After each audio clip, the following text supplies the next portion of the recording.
ሰላም ሰላም እንደምን አላችሁ የአልፋ ቲቶሪያል ተማሪዎች ወንዴ ነኝ። ዛሬ እንግዲህ በ12ኛ ክፍል ሂስትሪ በቻፕተር 2 ኢንትራንስ ኤግዛሚኔሽን ጥያቄዎች ተገናኝተናል። እንግዲህ ይህንን ቪዲዮ ወደ እናንተ እንዲደርስ አልፋ ቲቶሪያል ሙሉ ፓኬጅን በማስተካከል እንዲሁም ደግሞ ለእናንተ ቪዲዮዎች ተደራሽ እንዲሆኑ እንዲሁም ደግሞ በወንዴ ቲቶሪያል በኩል ደግሞ እኔ ወንዴ ቪዲዮዎቹን በማዘጋጀት ወደ እናንተ እንዲደርስ በአንድ ወር ውስጥ መላው የሀገራችን የሶሻል ተማሪን ለኢንትራንስ ፈተና ብቁ እንዲሆን እንዲሁም ደግሞ የሪሚዲያል ተማሪዎችንም ከፊታቸው ለሚጠብቃቸው ኦልሞስት ከአንድ ወር በኋላ ለሚጠብቃቸው የኢንትራንስ ኤግዛሚኔሽን ፈተና ብቁ እንዲሆኑ ታስቦ የተዘጋጀ ቻናል ነው። ታስቦ የተዘጋጀ ሳይሆን ኦልሞስት ከዚህ በፊት አልፋ ቲቶሪያል በፕራይቬት ቲቶሪያል ይሰራ የነበረ ድርጅት ነው። ይህ ድርጅት አሁን ከወንዴ ቲቶሪያል ጋር በመሆን ይበልጥ ከፍለው መማር ለማይችሉና አቅም ለሌላቸው ተማሪዎች ደግሞ ቢያንስ ትምህርቱን እንኳን አብረው መማር ባይችሉ በጥያቄዎቹ እንኳን ያጠኑትን እንዲከልሱና ከኛው ተማሪዎች ጋር እኩል እንዲሆኑ በማሰብ ይህንን ፓኬጅ አዘጋጅቶላችኋል ማለት ነው። ስለዚህ በተቻላችሁ መጠን ለእናንተ ታስቦ ነውና ይህ ነገር የተዘጋጀው እናንተም ደግሞ በምላሹ ይህ ቻናል የደረሳችሁ ልጆች ላልደረሰው ጓደኛችሁ እንዲዳረስ ቢኮዝ አላማው ላልደረሳቸው እንዲዳረስ እስከሆነ ድረስ በተቻላችሁ መጠን ለሌሎች አካላት ሼር በማድረግ እንድትተባበሩን ሁሉም የሶሻል ተማሪ ይህንን ቻናል አግኝቶ መዘጋጀት ይኖርበታልና በዚህ እንድትተባበሩን እጠይቃለሁ። ዛሬ በግሬድ 12 ላይ በቻፕተር 2 ላይ ስለ አፍሪካ የተማማርንበት ቻፕተር ነበር አይደለ? በዚህ ቻፕተር ላይ ከዚህ ቀደም የወጡ የኢንትራንስ ኤግዛም ጥያቄዎች እነማን ነበሩ ወይም ደግሞ ምን ይመስሉ ነበር የሚለውን የምንማማር ይሆናል። ስለዚህ ዛሬ በዚህ በቻፕተር 2 የመጀመሪያው ጥያቄ ምን ይለናል? አንዴ ፔን ልቀይርና how did the era of legitimate trade impact the African society ይለናል። ታስታውሳላችሁ አይደለ? አውሮፓውያን እስከ 19ኛው ክፍለ ዘመናት ወይ እስከ 18 እስከ 19ኛው ክፍለ ዘመን ድረስ እነሱ ጋር የነበረውን የትሬድ አይነት ምን ብሎ ነበር የሚጠሩት የነበረው ወይም ደግሞ ከአፍሪካ ጋር ያካሂዱት የነበረውን ትሬድ ምን አሉት? ኢሌጂቲሜት ነው አሉት። ለምን እንደሆነ ምክንያቱም በደንብ አድርገን ተምረናል። ከዛ በኋላ ደግሞ ይሄ ኢሌጂቲሜት የሆነ ትሬድ መቆም አለበት አሉና ከኢንዱስትሪያል ሪቮሉሽን መጀመር በኋላ ወይም ከኢንዱስትሪ አብዮት መጣጣፍ በኋላ በአፍሪካና በእነሱ መካከል ያለውን የትሬድ ትስስር ምን አሉት? ሌጂቲሜት ትሬድ በማለት አዲስ የንግድ ስርዓትን ዘረጉ። ስለዚህ ይሄ ሌጂቲሜት ትሬድ የተባለው የንግድ አይነት ምን ነበረ? ኖ ሞር ሂውማን ቢንግ ነበር አይደል? መሪ ቃሉ ወይም ደግሞ የሰው ልጅ እንደ ዕቃ መሸጥ የለበትም የሚል የንግድ ስርዓት ነበረ። ይሄ የንግድ ስርዓት ለአፍሪካ ሶሳይቲ የነበረው ኢምፓክት ምን አይነት ነው? ኢምፓክት ስንል ፖዚቲቭ ማለት ኔጌቲቭ ማለት አሁን እሱ ነው ይጠቅም ያለ ነው። ኢት ሌድ ቱ ኢኮኖሚክ ፕሮስፔሪቲ ኤንድ ዘ ዲቨሎፕመንት ይለናል። ለአፍሪካ ማህበረሰብ የኢኮኖሚ ብልጽግናና የኢኮኖሚ እድገትን አመጥቷል ይለናል። ይሄ ከእውነት የራቀ ውሸት ነው። ኢት ሪዛልትድ ኢን ፖለቲካል ስታቢሊቲ ኤንድ ሰልፍ ጎቨርናንስ ይለናል። አፍሪካውያን ሰልፍ ጎቨርናንስ እንዲኖራቸው ራሳቸውን በራሳቸው ማስተዳደር እንዲችሉ እንዲሁም ደግሞ ፖለቲካሊ ወይም ደግሞ በፖለቲካው የተረጋጋ አህጉር እንዲሆን አድርጓል ይለናል። ይሄ ነው እንዴ? አይደለም። ኢት ኮዝድ ሲግኒፊካንት ሶሻል ዲስረፕሽንስ ኤንድ ዊክንድ ትራዲሽናል ኢኮኖሚስ ይለናል። አህጉሪቷ ውስጥ የነበረውን የኢኮኖሚ ስርዓት አዳክሟል። በተጨማሪ ደግሞ የነበረውን ሶሳይቲውን ዲስረፕት አድርጓል ወይም ደግሞ ማህበረሰቡን ምን ብሏል? በጥብጦታል። ማህበረሰቡን ረብሾታል። በተጨማሪ ደግሞ የነበረውን ትራዲሽናል ኢኮኖሚ የአፍሪካውያንን ኢኮኖሚ አዛብቶታል ይለናል። ልክ ነው አይደለም? ልክ ነው። ዲሌሴቴሩ ኢት ፎስተርድ ካልቸራል ኤክስቼንጅስ ኤንድ ሙቹዋል አንደርስታንዲንግ ይለናል። በአፍሪካውያንና በአውሮፓውያን መካከል ሙቹዋል የሆነ አንደርስታንዲንግ እንዲኖር ወይም ደግሞ ተግባቢቶች ሙሉ ለሙሉ የተግባቡ እንዲሆኑ አድርጓቸዋል። በተጨማሪ ደግሞ ካልቸራል ኤክስቼንጅ እንዲኖር አድርጓል ይለናል። ያው ትሬድ ካለ ካልቸራል ኤክስቼንጅ አለ። ነገር ግን ሙቹዋል አንደርስታንዲንግ በሁለቱ አህጉራት መካከል አልተፈጠረም። የተፈጠረው ምንድነው? አፍሪካውያን የነበራቸውን ሶሻሊቲ እንዲያጡ አድርጓቸዋል። በቃ ያላቸውን ስብዕና ማንነት እንዲያጡ አድርጓቸዋል። እንዲሁም ደግሞ የነበራቸውን ኢኮኖሚም ደግሞ የነበራቸውን የራሳቸውን የሆነ ኢኮኖሚ አጥፍቶታል፣ አዳክሞታል ማለት ነው። አዳክሞታል። እሺ ወደ ሁለተኛ ጥያቄ እንሂድ። የ2006 ጥያቄ ነው። The two main factors ይለናል contributor to the partitions of Africa in the last quarters of the 19th century were ይለናል። መቼ ማለት ነው? 1884 ማለት ነው። ሶሪ 1884 ላይ 1884 ላይ ኦር ደግሞ ከበርሊን ኮንፈረንስ ጃንስቶ አውሮፓውያን አፍሪካን ለመቀራመት ወይም ደግሞ አፍሪካ በአውሮፓውያን ዘንድ ፓርቲሽንድ ለመሆን እንደ ቅርጫ ለመከፋፈል ከዳረጓት ምክንያቶች መካከል ሁለት ዋና ዋና ምክንያቶች አሉ። እነሱ እነማን ናቸው ነው? the openings of the Suez Canal and the unifications of Germany ይለናል። የስዊስ ካናል መከፈትና የጀርመን ዩኒፊኬሽን መጠናቀቁ ይለናል። የስዊስ ካናል መከፈትና ወይም የስዊዝ ቦይ መከፈትና የጀርመን ዩኒፊኬሽን መጠናቀቁ ይሄንን ፓርቲሽንስ ኦፍ አፍሪካውን ኢንተንሲፋይድ እንዲሆን ያደረገው ተግባባን እና በጣም በፍጥነት እንዲካሄድ ነው ያደረገው። ሁለት ቢ ደግሞ ዘ ኮሎናይዜሽንስ ኦፍ ኬፕ ኮሎኒ ባይ ዘ ብሪቲሽ ኤንድ ፖርቹጌዝ ኦኩፔሽንስ ኦፍ አንጎላ ይለናል። ኬፕ ኮሎኒዎች በብሪቲሽ መያዛቸው፣ ፖርቹጋዝ ደግሞ እንደ ፖርቹጋል ያሉ ሀገራቶች ደግሞ እና አንጎላን እና ሳውዝ ዌስተርን አፍሪካ አካባቢዎችን መያዛቸው ይለናል። ይሄ አይሆንም። ኤን እንደ አማራጭ እንይዘዋለን። ሲ ዘ ፍሬንች ኮንኩስት ኦፍ አልጄሪያ ኢንድ ኢታሊያን ዩኒፊኬሽን ይለናል። አልጄሪያ ፈረንሳይ አልጄሪያን መያዟ ቅድሚያ የተያዘችው አፍሪካዊት ሀገር አልጄሪያ ነበረች በፍራንስ። ፈረንሳይ አልጄሪያን መያዟና የጣሊያን ዩኒፊኬሽን መጠናቀቁ ይለናል። የጣሊያን ዩኒፊኬሽን መጠናቀቁ ለዚህ ቻሌንጅ አልነበረ። ዲ ዘ ብሪቲሽ ቴክ ኦቨር ኦፍ ኢጅፕት ኤንድ ዘ ኢንቮልቭመንት ኦፍ ጀርመኒ ኤንድ ቤልጅየም ኢን ዘ ኮሎናይዜሽንስ ኦፍ አፍሪካ ይለናል። ብሪቴን ኢጅፕትን ቴክ ኦቨር ማድረጓ፣ በተጨማሪ ደግሞ ጀርመንና ቤልጅየም በአፍሪካን ኮሎናይዜሽን ላይ ምን ማለታቸው መሳተፋቸው ነው ይለናል። የስ አሁን ኤ እና ዲ ስትመለከቱ ዘ ቤስት ኦፕሽኖች ናቸው ከሲና ከቢ ይልቅ ማለት ነው። ስዊዝ ካናል መከፈቱ እነ ብሪቴን እነ ፈረንሳይ ያሉ ሀገራት በዚህ በስዊዝ ቦይ በኩል ሌሎቹም ኢንተረስት የላቸው ማለት ሳይሆን ግን በዋነኝነት እነዚህ ሁለቱ ሀገራት በዚህ በስዊዝ ቦይ መከፈት ምክንያት ማንን ኢጅፕትን ለመቀራመት ያደርጉት የነበረውን ፉክክር ታስታውሳላችሁ መቼስ አይደለ? ከዛ በኋላ ግን ይህ ፉክክር በማን አሸናፊነት ተጠናቀቀ? በብሪቴን አሸናፊነት ተጠናቀቀ። ብሪቴን ይህን አካባቢ ቴክ ኦቨር አደረገች ኢጅፕትን 1882 ላይ። በዚህ የተበሳጨችው ፍራንስ ደግሞ ምን አደረገ? በዌስተርን በኩል በመሄድ ከዌስተርን አፍሪካ ጀምሮ እየጠቀለለ መጣ። የተገናኙ ብሪቴን ደግሞ ከሰሜን ጀምሮ አውርታ ስትወርድ ደግሞ ሱዳን ላይ ሁለቱ ተገናኙ። ምን ዘፋሾዳ ኢንሲደንት ነው ማለት ነው። በተጨማሪ ደግሞ በወቅቱ ብሪቴንና ፍራንስ ይህን ኮሎናይዜሽንን የግላቸው ለማድረግ ወይም ደግሞ አፍሪካንን ለግላቸው ለማድረግ በሚጣጣሩበት በዚህ ታይም ላይ ማን መጣች? ጀርመን ዩኒፊኬሽኗን ጨርሳ መጣች። ጀርመን በጣም ሀያል ሀገር ነች እንግዲህ እንደምትመለከቱት እና ጣሊያን ዩኒፊኬሽኗን ጨርሳ ቴሪቶሪያል ክሌም ማድረግ ጀመሩ፣ ወይም ደግሞ አፍሪካ ሊንት ማለት ጀመሩ። ኦልሞስት ጣሊያን ቀድማም ከነ ብሪቴን ከነ ፍራንስ ጋር ይህንን ጥያቄ ስታነሳ ነበር። ጀርመን ግን በአጭር ጊዜ ውስጥ ዩኒፊኬሽኗን ጨረሰች እና ምን ማለት ጀመሩ? ከቤልጅየምም ጭምር መጣ። ማን ነበር ስሙ? ጆርጅ ሊዮፖልድ ነው አይደለ?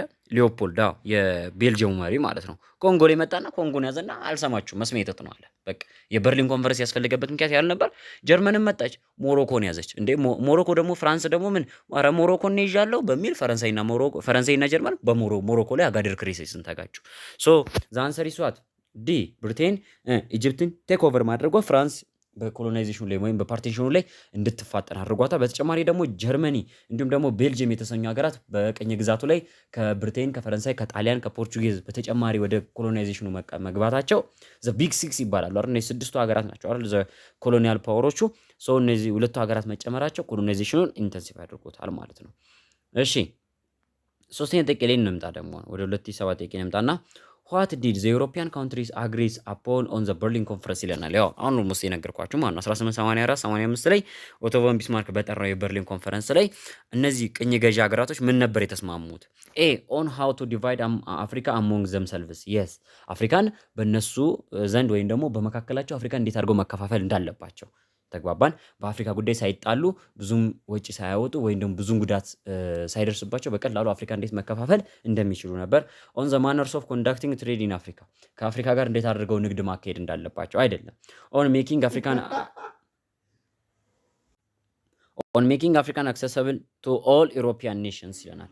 አፍሪካን ለሁሉም የአውሮፓውያን ሀገራት ለመስጠት ወይም ደግሞ አክሰሰብል እንድትሆን ለማድረግ ወይም ደግሞ ሁሉም አውሮፓውያን ሀገራት አፍሪካን መጠቀም እንዲችሉ ለማድረግ ነው ይለናል። አይደለም እነሱ ያ ቢሆንማ ኮምፒቲሽኑ ባልመጣ ነበር። አፍሪካን ለመያዝ ኮምፒቲሽኑ ባልመጣ ነበር። ኦልሞስት በግዛት ብዛት እኮ እንመጣጠናለን ረንድ እንደ አውሮፓና አፍሪካ አንዳንድ ግዛት ይዘው በተቀመጡ ነበር። ያ አልነበረ። ዲ ኦን ዘ ኔሴሲቲ ኦፍ ሊቪንግ ሰም ፓርትስ ኦፍ አፍሪካን ኢንዲፔንደንት ይለናል። የተወሰነ የአፍሪካ ሀገራትን ነፃ አድርጎ ለመተው ወይም ደግሞ ነፃ እንዲሆኑ ለማድረግ ነበረ ይለናል። አይደለም ዛንሰሪዝ በቃ ኦልሞስት ሲጀመር እንደዚህ ፈተናው ላይ ስትሆኑ አንድ ምርጫ ላይ አሳማኝ መልስ ካገኛችሁ ወይም ደግሞ ለጥያቄው የሚሆን አሳማኝ ምርጫ ካገኛችሁ ጀስት ሌላውን ማየት አይጠበቅባችሁም። ታይም ማባከን ነበር። ሶ ዛንሰሪዝ ዋት ይሆናል ማለት ነው። እሺ እዚህኛው ጥያቄ ላይ ደግሞ ስንመጣ what did effective occupation mean according to the Berlin conferences of 1884-85 ይለናል። በርሊን ኮንፈረንስ ላይ ታስታውሱ ከሆነ ኦቶ ቮን ቢስማርክ አንድ የሰጠው ቀጭን ትእዛዝ ነበረ። በቃ ወይም ደግሞ ሁሉም የተስማሙበት አንድ ነገር ነበር። እሱ ምንድነው? ኢፌክቲቭ የሆነ ኦኩፔሽን ሊኖረን ይገባል የሚል የመጨረሻ ድምዳሜ ወይም ደግሞ ኮንክሉዥን ነበራቸው። ሰው ይሄ ኢፌክቲቭ ኦኩፔሽን ከነሱ ከአውሮፓውያን አባባል አንፃር ምን ማለት ነው? ኤ ዛት ኤ ኮሎኒያል ካውንትሪ ሃድ ቱ ሾው አክቹዋል ፕሬዘንስ ኦን ዘ ግራውንድ ቢፎር ፑቲንግ ክሌም ቱ ኤ ቴሪቶሪ ይለናል። አንድ አውሮፓዊ ሀገር ወይም ደግሞ አንድ ቀኝ ገዢ የሆነ ሀገር ያን ቴሪቶሪ ወይም ደግሞ አንድ የአፍሪካን ግዛት ወደ ራሱ ከማጠቃለሉ ወይም ደግሞ ከግዛቶቹ ከቴሪቶሪ ውስጥ ፑት ከማድረጉ ወይም ደግሞ ክሌም ከማድረጉ በፊት ምን ማለት አለበት? እዛ ቦታ ላይ ቀድሞ መገኘት አለበት ነው። ወይም ደግሞ ያን ቦታ እንደሚፈልገው ቀድሞ ማሳወቅና እዛ ቦታ መገኘት አለበት። ቢሌ ስንሄድ ደግሞ ዛት ኤ ኮሎኒ ካውንትሪ ውድ ሃቭ ቱ ሾው ዛት they have signed treaties with the local people to receive recognition ይላል። ሌላው ምርጫ ደግሞ እንደሚለን ቅኝ ገዢው ሀገር ለምሳሌ ጣሊያን ኢትዮጵያ ልገዛ መጣች አይደለ? ስለዚህ በኢፌክቲቭ ኦኩፔሽን ህግ መሰረት ወይም በዚህ መርህ መሰረት ጣሊያን ከኢትዮጵያ ማህበረሰብ ጋር ስምምነት ሊኖራት ይገባል። የኢትዮጵያ ህዝብ የጣሊያንን የበላይነት አምኖ የተቀበለበት ወይም ደግሞ ጣሊያን እንድታስተዳድረው ፈቃድ የሰጠበትን ሰነድ መፈራረም አለበት እንደማለት ነው። ማንኛውም ቀኝ ገዢ የሆነ አውሮፓ ሀገር ሂዶ ቀኝ ከሚገዛው የአፍሪካ ማህበረሰብ ጋር ወይም ደግሞ ግዛት ጋር ምን ሊኖረው ይገባል? ትሪቲ ሊኖረው ይገባል ነው የሚለው ይለናል። አይደለም ሲ ዛት ኤ ኮሎኒያል ካውንትሪ ሹድ ሃቭ ቱ ጌን ዘ ሪኮግኒሽን ፎር ኢትስ ኦኩፔሽን ፍሮም ዘ ካውንትሪ ዛት ሩልድ ኤንድ አጃሰንት ቴሪቶሪስ ይለናል። ሲ ደግሞ ምን ይለናል? ኢፌክቲቭ ኦኩፔሽን የሚለው መርህ ምን ማለት ነው አለን? አንድ ቀኝ ገዢ ሀገር ኮሎኒያል ፓወሩ ይሄ አውሮፓዊ ሀገር ቅኝ በገዛው አካባቢ ላይ እና በዛ አጎራባሽ በሆኑ አካባቢዎች እውቅና ሊሰጡ ይገባል። ለምሳሌ ብሪቴን ሱዳን ያዘች አይደለ? የሱዳን ጎረቤት ማነች? ኢትዮጵያ። የሱዳን ሌላ ጎረቤት ማነች? በዛ በኩል ነቻድ፣ ከዛ ኢጅፕት አሉ አይደለ? ሱዳንን በዙሪያዋ የሚገኙ ግዛቶች በሙሉ ቀኝ ገዢዎቻቸው ሊሆኑ ይችላሉ፣ እነዛ ግዛቶችም ሊሆኑ ይችላሉ። ለብሪቴን ሱዳን ላይ ላላት መንግስት ወይም ደግሞ ብሪቴን ሱዳንን ስለማስተዳደሯ ሪኮግኒሽን ሊኖራቸው ይገባል፣ እውቅና ሊሰጧት ይገባል፣ ወይም ደግሞ የብሪቴን የበላይነት ሊጠበቅ ይገባል ነው። ዲ ዘ ኮሎኒያል ካውንትሪ ሃድ ቱ ዲሞንስትሬት ዛት ዘይ አር ኤፌክቲቭሊ አድሚኒስትሪንግ የቴሪቶሪ ቱ ሪሲቭ ሪኮግኒሽንስ ኦፍ ኦውነርሺፕ ይለናል። ዲ ደግሞ ምንድነው የሚለን? ቅኝ ገዢው ሀገር ምን ማለት አለበት ነው? ቅኝ በገዛው ግዛት ላይ ብቁ የሆነ የአስተዳደር ስርዓትን መዘርጋት አለበት። የባለቤትነት መብቱ እንዲሰጠው ወይም ደግሞ ያ ግዛት የሱ መሆኑን እንዲረጋገጥለት ግዴታ ያንን አካባቢ በብቃት ምን ማለት አለበት? ማስተዳደር አለበት ነው የሚለው። ስለዚህ ኢፌክቲቭ ኦኩፔሽን የሚባለውን እንግዲህ ኮንሴፕት ስትሉት ከተማራችሁት አንጻር የትኛው ምርጫ እንወስዳለን ማለት ነው? ሲን እንወስዳለን ማለት ነው። ሲን እንወስዳለን። የትኛውም ግዛት የትኛውም ቅኝ ገዢ ሀገር ግዛት ክሌም ያደረገው ቴሪቶሪ ላይ ያሉ ማህበረሰቦች ሪኮግናይዝ ሊያደርጉት እንዲሁም ደግሞ አጃሰንት ቴሪቶሪዎቹም አጃሰንት ማለት ላይክ አሁን ለምሳሌ ቻድን ፈረንሳይ ገዛች አይደለ? ወይም ደግሞ ኢኳቶሪያል ጊኒን ፈረንሳይ ገዛች። የኢኳቶሪያል ጊኒ አጎራባች የሆኑት እነ ጋና፣ እነ ኮንጎ፣ እነ ናሚቢያ ላይ ያሉት እነ ፖርቹጋል፣ እነ ብሪቴን እንዲሁም ሌሎች እነ ቤልጂየም ያሉ ሀገራት ምን ያደርጋሉ ማለት ነው? ለፈረንሳይ እውቅና ይሰጣሉ። ፈረንሳይ የኢኳቶሪያል ጊኒ ፕሮቴክቶሬት ወይም ደግሞ ኮሎኒያል ማስተር እንደሆነች ሪኮግናይዝ ያደርጋሉ ማለት ነው። እሺ ወደ 5 ጥያቄ እንምጣ። which of the following African states was incorporated into a British colony through a campaign of conquest ይለናል። በጣም አሪፍ። አሁን እዚህ ጋር የምትመለከቷት እቺን ነገር ብቻ ነው። የካምፓይንስ ኦፍ ኮንኩዌስት ያለን ነው። የ2005 ጥያቄ ነው። የትኛዋ አፍሪካዊት ሀገር ነች ወደ ብሪቴን ግዛት ውስጥ ወይም ወደ ብሪቴን ቅኝ ግዛት ውስጥ በካምፓይን ኦፍ ኮንኩዌስት የተቀላቀለችው? ካምፓይን ማለት ነው የሆነ የዘመቻ ድል ማለት ነው አይደል? ወይ እንደው ዘመቻ ማለት ነው። ኮንኩዌስት ማለት ደግሞ ወረራ ነው። ተወራ እንትን በብሪቴን የተወረረች ማለት ነው።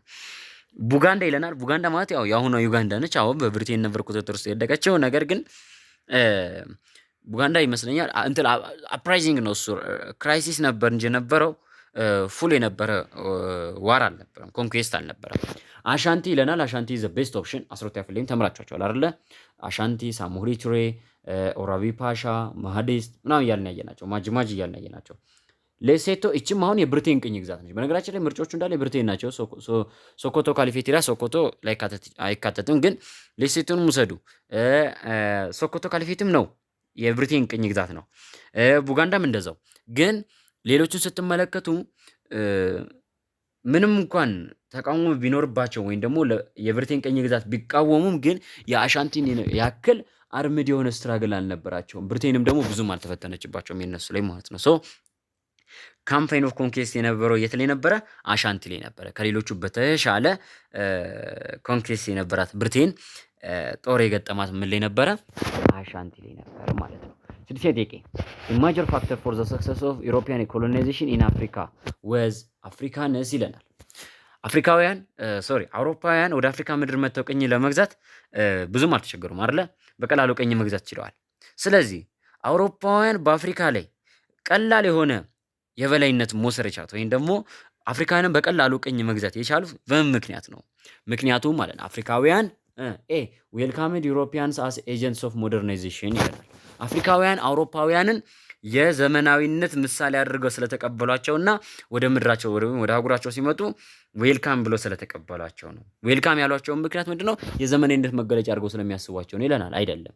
ቢ አፍሪካን ዌር ኖት ኢንተረስትድ ቱ ፋይት ኤንድ ሬዚስት ይለናል። አፍሪካውያን ከአውሮፓውያን ጋር ለመዋጋትም አውሮፓውያንን ለመመከትም ፍላጎቱ ስላልነበራቸው ነው ይለናል። አይደለም። ሲ ላክድ ሞደርን ዊፐንስ ኤንድ ትሬንድ አርሚስ ይለናል። የተሻለ ዘመናዊ የሆነ መሳሪያ ስለሌላቸውና በአግባቡ የሰለጠነ ጦር ስላልነበራቸው ነው ይለናል። አዎ ይሄ ነው አፍሪካውያን በቀላሉ እጅ እንዲሰጡ ያደረጋቸውና እንዲሸነፉ ያደረጋቸው። እሺ ወደ ሰባተኛ ጥያቄ እንምጣ። የሴንትራል ፊቸርስ ኦፍ ዘ ኮሎኒያል ፖሊሲ ኖን አስ ኢንዳይሬክት ሩል ወዝ ይለናል።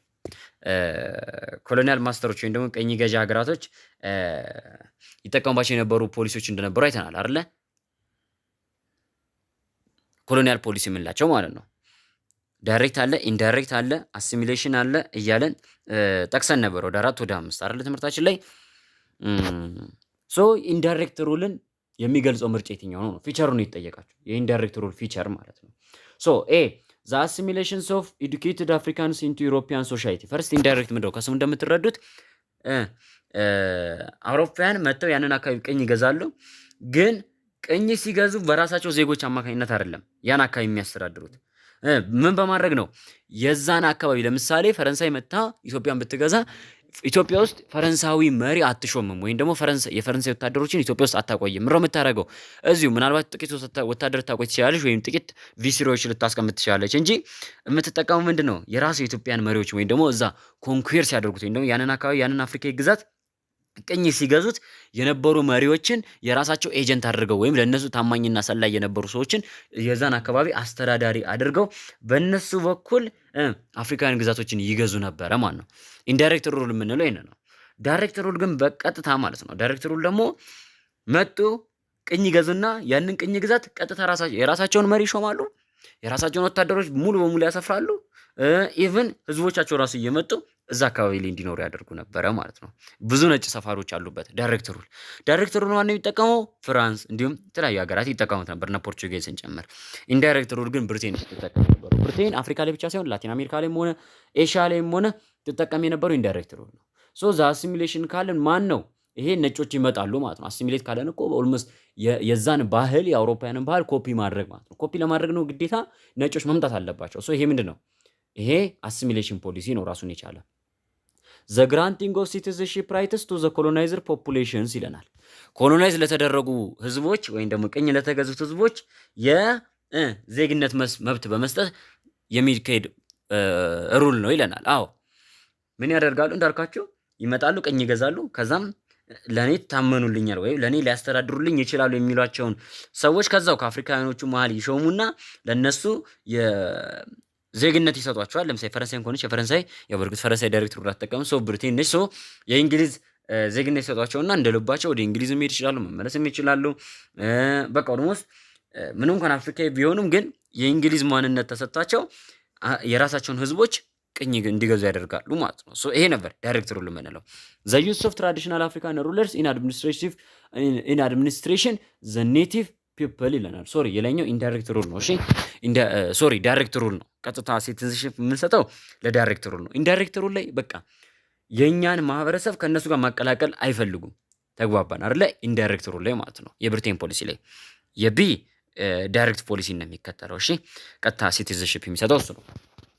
ሲ ዘ ዩዝ ኦፍ ትራዲሽናል አፍሪካን ሩለርስ ቱ አድሚኒስትር ዘ ኔቲቭ ፒፕልስ።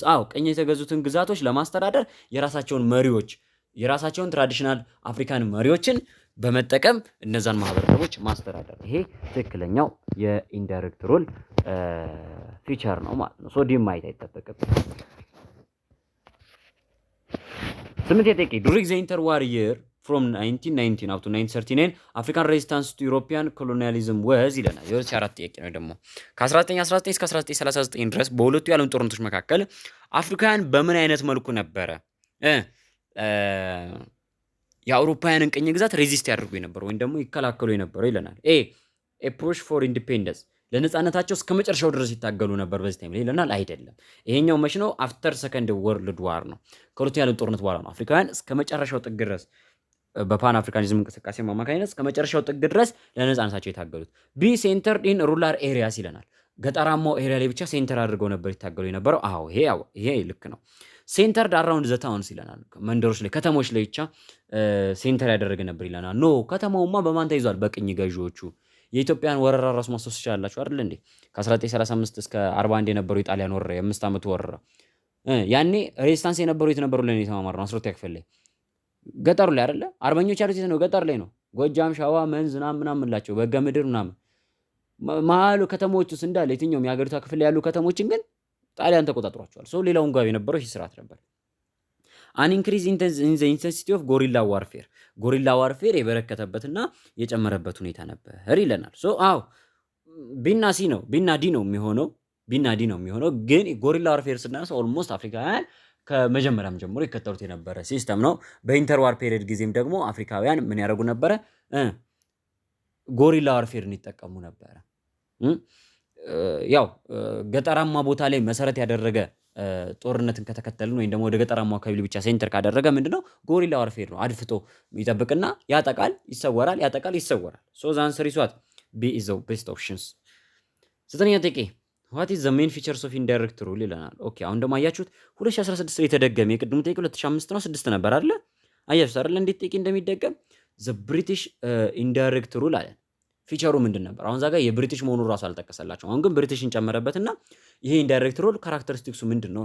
በቃ አሁን ቅድም አይታችሁታል።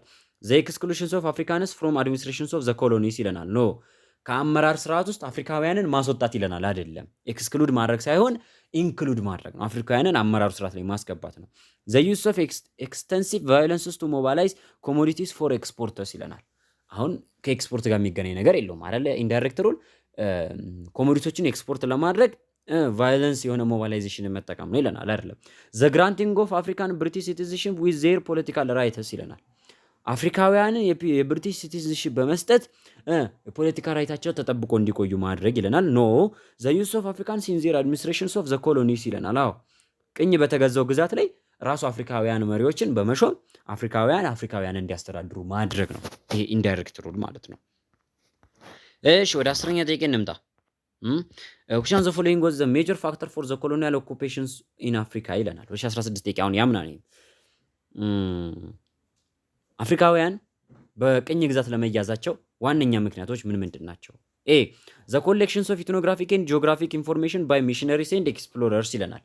የተለያዩ የሃይማኖት ሚሽነሪዎች እንዲሁም ደግሞ ኤክስፕሎረሮች ወይም ደግሞ አሳሾች በሰበሰባቸው ጂኦግራፊካል እና ኢትኖግራፊክ በሆኑ ኢንፎርሜሽኖች አማካኝነት አውሮፓውያን በቀላሉ አፍሪካን መቀራመት ችሏል ይለናል። አይደለም ኢንተርናል ዲቪዥን ዊዝን ዘ አፍሪካን ሶሳይቲ ኤንድ ፋይናንሻል ሰፖርት ፕሮቫይድድ ባይ ዘ ዩሮፒያንስ ይለናል። አይደለም አፍሪካውያን ኢንተርናሊ ባለባቸው ዲቪዥን ምክንያትና አውሮፓውያን በሚያደርጉላቸው ፈንክሽናል በሆነ ሰፖርት ወይም ደግሞ አውሮፓውያን በሚያቀርቡላቸው አንዳንድ ሰፖርቶች ምክንያት አውሮፓ በቀላሉ አፍሪካን ኮንኩር ማድረግ ይችላል አይደለም። ዩሮፒያን ሚሊታሪ ኤንድ ቴክኖሎጂካል ሱፐሪዮሪቲ ኦቨር ፕሪ ኮሎኒያል አፍሪካን ስቴትስ የስ ከቅኝ ግዛት በፊት የነበሩ የአፍሪካውያን ስቴቶች ወይም ደግሞ አፍሪካን ስቴቶች በአውሮፓውያን የጦርና የቴክኖሎጂካል ሱፐሪዮሪቲ ወይም የጦርና የመሳሪያ የበላይነት ተወስዶባቸው ነበር። በዚህም ምክንያት በቀላሉ አውሮፓውያን አፍሪካን መቀራመት ችለዋል ማለት ነው። ተግባባን? መቀራመት ችለዋል። እሺ ወደ 11ኛ ጥያቄ እንምጣ። which of the following African resistance movement was related to colonial cotton plantation ይለናል። አፍሪካ ውስጥ ከነበሩ ሬዚስታንስ ሙቭመንቶች መካከል ታስታውሱ ከሆነ አንደኛው ሬዚስታንስ ሙቭመንት ኮተንን ወይም ደግሞ ጥጥን በጥጥ ምርት አማካኝነት የተነሳ ግጭት ነበረ።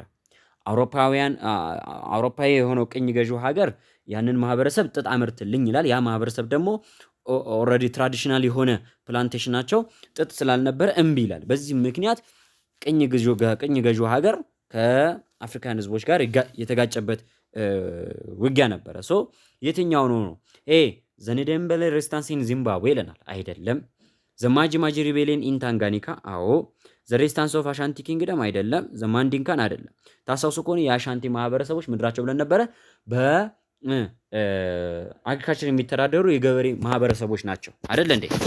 የገበሬ ማህበረሰቦች ናቸው። ሶ በኮተን ፕላንቴሽን ምክንያት የሬስታንስ ሙቭመንት ይካሄድበት የነበረው አካባቢ የትኛው ነው? የታንጋኒካ የማጂ ማጂ ሪቤሊየን ነበረ ማለት ነው። ነበረ በመጠኑ ፎርጌት ስላረኩት ታሪኩን ሙሉ ለሙሉ ላብራራላችሁ አልችልም።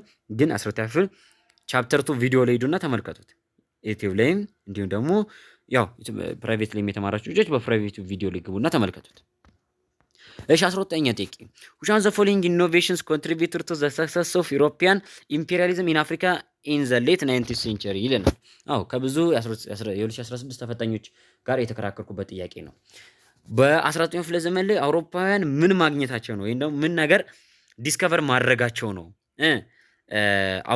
አፍሪካን በመቀራመት ደረጃ ሁሉም ነገር ቀላል እንዲሆን ያደረገላቸው ወይም ደግሞ አፍሪካን ኢምፔሪያላይዝ ለማድረጋቸው ትልቁን ድርሻ የሚወስደው ግኝት የቱ ነው? ዘ ዲስከቨሪ ኦፍ ሴሜንት ፎር ቢልዲንግ ኤፊሽንት ሮድ ይለናል። አይደለም። በቂ የሆነ ሲሚንቶ በማግኘታቸውና በዚህም ሲሚንቶ ተጠቅመው መንገድ መገንባት መቻላቸውን ይለናል። አይደለም። ዘ ዲቨሎፕመንት ኦፍ ቴክኒክስ ፎር ኤክስፕሎሪንግ ሚነራልስ ይለናል። ማዕድናትን የሚያወጡበት ቴክኒኮችን ማግኘታቸው ይለናል። አይደለም። ዘ ኒውሜሪካል ሱፐሪዮሪቲ ኦፍ ዋይት አርሚ ዛን አፍሪካንስ ይለናል። አዎ አሁን የጠየቀን ያከራከረን ነጮች ከአፍሪካን የበለጠ የነበራቸው የሰራዊት ቁጥር ወይም ደግሞ ዋይት አርሚዎች ወይም ደግሞ የነጮቹ ሱፐሪዮሪቲ ነበር ይለናል። እሺ ይህን እንደ አንድ አማራጭ ያዙት። ዲን ደግሞ ተመልከቱ። ዘ ዲስከቨሪ ኦፍ ሜዲካል ፕሮቴክሽን አጌንስት ማላሪያ ይላል። እንደ ማላሪያ አሁን እዚህ ጋር እንደ አንድ ምሳሌ ማላሪያን ጠቀሰ እንጂ ይሄ ምርጫ ብዙ ነገር ጠቅላላ ያደርጋል። ምን ምንለው? ትሮፒካል ዲዚዝ ምንለው።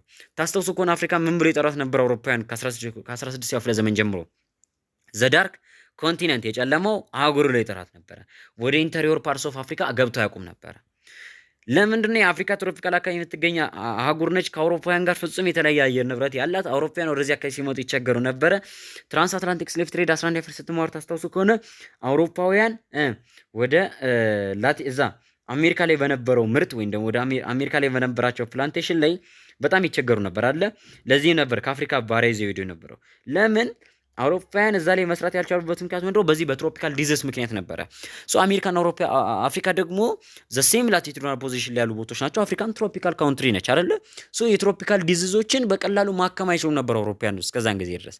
19ኛው ክፍለ ዘመን ላይ ግን እነዚህ ማላሪያንም ጨምሮ ወይም የወባ በሽታን ጨምሮ ሌሎች የትሮፒካል አካባቢ በሽቶችን የሚያከሙባቸው መድኃኒቶችን ማግኘታቸው በቀላሉ አፍሪካ ላይ ወይም ደግሞ ይሄ ሚድል እዚህ ላቲቱድ ሎወር ላቲቱድ ኤሪያ ላይ ያሉትን የበሽታ አይነቶች መከላከል እንዲችሉ አደረጋቸው። ሰው በዚህም ምክንያት ወደ አፍሪካ በቀላሉ እየመጡ የሚፈልጉትን ነገር ማድረግ ጀመሩ ማለት ነው። ከሰራዊቱ በበለጠ ኢኖቬሽን ነው የጠየቅነው እዚህ ጋር። አሁን አያችሁ አይደለ? ጥያቄያችሁ ራሱ ሲኮ ይሆናል። አሁን ልክ ነው። ሚሊታሪ ሱፐሪዮሪቲው እንትን ብሎታል። እነሱ የበላይነት እንዲኖራቸው አድርጓል። በእነሱ በመሳሪያ የበላይነታቸውም ደግሞ ተሸንፈናል። አዎ ምክንያቱ እኮ አንዱ እሱ ነው። ግን እዚህ ጋር የጠየቀ ምንድነው? ጥያቄው ኢኖቬሽን ያለን ግኝት አውሮፓውያን ምን ማግኘታቸው ነው? ሶ አንሰር ይሷት ዲ። አያችሁ በዚህ መልኩ አገናዝባችሁ ነው መመለስ ያለባችሁ ጥያቄዎች ነው። 13 ጥያቄ ዘ አድሚኒስትሬቲቭ ፖሊሲ ዛት ዋዝ ዲዛይንድ ቱ ሜክ አፍሪካንስ ኮፒ ፍሬንች ካልቸር ኤንድ ፍሬንች ዌይ ኦፍ ላይፍ ኖን አስ ይላል። ፈረንሳይ ተከተላቸው ከነበሩ ፖሊሲዎች ውስጥ የፈረንሳይን ባህል እና የፈረንሳይን ካልቸር የፈረንሳይን ስርዓቶች አፍሪካውያን ኮፒ እንዲያደርጉ ወይም ደግሞ ቀኝ ግዛቶቿ ኮፒ እንዲያደርጉ ታደርግበት የነበረው የፈረንሳይ ፖሊሲ ምንድን ነበር ይለናል። ኢንዳይሬክት ሩል አይደለም። ዳይሬክት ሩል አዎ ይሄ የፈረንሳይ ሩል ነው ወይም ደግሞ የፈረንሳይ ሩሊንግ ፖሊሲ ነበረ። ነገር ግን ካልቸርን ኮፒ ከማድረግ ጋር አይገናኝም። ይሄ ዳይሬክት ሩል የምንለው ማለት ነው። ይሄ ጀስት ዳይሬክት ሩል ምንድነው? በአድሚኒስትሬሽኑ ላይ የራስን ሰው አመጣው የራስን መሪና ወይም ደግሞ ነጮች ቀጥታ መጣው ራሳቸው ሲያስተዳድሩ ራሳቸው ሲመሩ ነው አድሚኒስትሬት ሲያደርጉ ነው ዳይሬክት ሩል የምንለው። አሲሚሌሽን ፖሊሲ ነው ካልቸርን ኮፒ ከማድረግ ጋር የሚገናኘው ፖሊሲ ማለት ነው። ፈረንሳውያን ምን ያደርጉ ነበረ? ዜግነት ይሰጡ ነበር። በቃ ለጥቁሮች እንደፈለጉ ዜግነት ይሰጡ ነበር። ለነሱ ታማኝ ስለሆኑና ለነሱ እስከሰሩ ድረስ ዜግነት ይሰጣሉ። ጥቁሮች የፈረንሳውያንን ባህል፣ ወግ፣ እምነት ኮፒ እንዲያደርጉ ያደርጉ ነበር ወይም ደግሞ እንዲላበሱ ያደርጉ ነበር። ለዚህ ነው አይደል እንዴ አብዛኛው ፈረንሳይያን አሁን ጥቁር ፈረንሳይያን ያሉት እንዴ። እስካሁን ፈረንሳዊ ተብሎ የሚጠራ ተጫዋች በእግር ኳሱ ዓለም ራስ ስታዩ እንዳለ ግን የዘር ግንዳቸው ከየት ነው? ከአፍሪካ ነው አይደል እንዴ? እነ ፖል ፖግባ አንሱ፣ እነ ኪሊያን ምባፔ፣ እነ ካማቪንጋ፣ ቹዋሚኒ ማንኛውንም የፈረንሳይ ተጫዋቾችን ስታነሱ አብዛኛው ለምሳሌ የፈረንሳይ ብሔራዊ ቡድን እንኳን ስትመለከቱ ዋናው ሀገሪቷን የሚወክላትን ብሔራዊ ቡድን እንኳን ስታነሱ ጥቂት ከ7 የማይበልጡ ነጭ ተጫዋቾች ናቸው ያሉት፣ እንዳለ ጥቁር ናቸው። ቢኮዝ ኦፍ ዋት ከዚህ ከአፍሪካ የዘር ግንድ የመጡ ናቸው። ይሄ የአሲሚሌሽን ፖሊሲ ነው ለዛ ፈረንሳይ ውስጥ ያ ነገር እንዲከሰት ያደረገው ማለት ነው። እሺ 14ኛ ጥያቄ ላይ ስንመጣ the basic factor that led to the end of transatlantic slave trade in Africa in the 19th century was ይለናል። ይሄ ሞር ከ11ኛ ክፍሉ ቻፕተር 5 or 6 ጋር የሚገናኝ ጥያቄ ነው። 14ኛው ክፍለ ዘመን ላይ ትራንስአትላንቲክ ስሌቭ ትሬድ እንዲቆም ያደረገው ምክንያት ምንድነው? ወይም ደግሞ ትራንስአትላንቲክ ስሌቭ ትሬድ እንዲቆም ወይም ደግሞ አውሮፓውያን ምን ብለው የሚጠሩት ኢሌጂቲሜት ትሬድ ብለው የሚጠሩት ለመቆሙና ሌጂቲሜት ትሬድ ለመጀመሩ ምክንያቱ ምንድነው ይለናል። ኤ the abolition of slavery in the United States of America ይለናል። አሜሪካ ውስጥ ዩናይትድ ስቴትስ ኦፍ አሜሪካ ውስጥ ስሌቨሪ አቦሊሽ በመደረጉ ይለናል። እሺ አንዱ ምክንያት ነው። the decline in the demand for African slaves in America ይሄም ሌላ ኦፕሽን አሜሪካ ውስጥ የአፍሪካ ባሪያዎች ተፈላጊነት ስለቀነሰ ወይም ደግሞ የአፍሪካ ባሪያዎች ከዚህ በኋላ አሜሪካ ውስጥ አያስፈልጉም ስለተባለ ነበር ይለናል። ሲ the opposition of African rulers to the slave trade ይለናል። የአፍሪካ መሪዎች የባሪያ ንግድን በመቃወማቸው ምክንያት ነበር ይለናል። አይደለም። ዲ the development of industrial capitalism in Europe yes ግን የኤም ከቢም የተሻለው ፋክተር ወይም ኮዙ ምንድን ነበር? ዲ ነው። አውሮፓ ውስጥ ኢንዱስትሪያል ካፒታሊዝም መጀመሩ ምን ያደርጓል? በማን ፓወር ይሰራ የነበረው በማሽን ፓወር እንዲሰራ፣ በቤት ውስጥ ይሰራ የነበረው በፋክተሪ ውስጥ እንዲሰራ አድርጓል። ብዙ ቼንጆችን ቴክኖሎጂካል ቼንጆችን ኦርጋናይዜሽናል ቼንጆችን አመጣል። ሶ ይሄ ኦርጋናይዜሽናል ቼንጅ እና ቴክኖሎጂካል ቼንጅ መምጣቱ በማሽን መሰራቱ ምን እንዲቀር አድርጓል? ሂውመን ሌበር እንዲቀር አድርጓል። አሁን ከአፍሪካ ምድር ባሪያ ሳይሆን ምን እንዲፈለግ አድርጓል? ሪሶርስ ሮ ማቴሪያሎች እንዲፈለግ አድርጓል። ስለዚህ አውሮፓ ወደ አፍሪካ ከዚህ ከ19ኛው ክፍለ ዘመን በኋላ ወደ አፍሪካ የሚመጡበት ምክንያት ሌበርን ፍለጋ ሳይሆን ወይም ስሌቭን ፍለጋ ሳይሆን ሪሶርስ ፍለጋ እንዲሆን አድርጓል። ምን ኢንዱስትሪያል ካፒታሊዝም ማደጉ ማለት ነው። ስለዚህ ይሄ ነው ሜጀር ኮዙ። አያችሁ አይደለ? ኤም ቢ መኮሰተቱ መሆን ይችላል፣ ግን the best option is D። እሺ 15ኛ ጥያቄ ላይ እንምጣ። which one the following is true about African's relation with outside the world since the turn of 21st century ይለናል። እስከ 21ኛው ክፍለ ዘመን ድረስ አፍሪካና የተቀረው ዓለም ያላቸው ግንኙነት ምን ይመስላል ይለናል። ምን ይመስላል? ኤ increasing Chinese presence on the continent ይለናል። ከአመት ዓመት ቻይኖች በአህጉሪቷ ላይ ያላቸው ቁጥር ወይም ደግሞ የቻይኖች መጠን እየጨመረ መጥቷል ይለናል። የፈለገ እንኳን እነሱ ቢጨምር እኮ ለስራ ነው አይደል እንዴ? አዎ ቁጥራቸው እየጨመረ መጥቷል፣ ግን ያው ለስራ ነው ይኖሩልን እነሱ። greater economic independence on the west ይለናል። በምዕራቡ የዓለም ክፍል ላይ ከፍተኛ የሆነ የኢኮኖሚ ጥገኝነት አለባት አፍሪካ። አዎ ይሄም ጥያቄ ሞር ከዚህ ከቻፕተር 2 ይልቅ ወደ ቻፕተር 7 የሚሄድ ነው።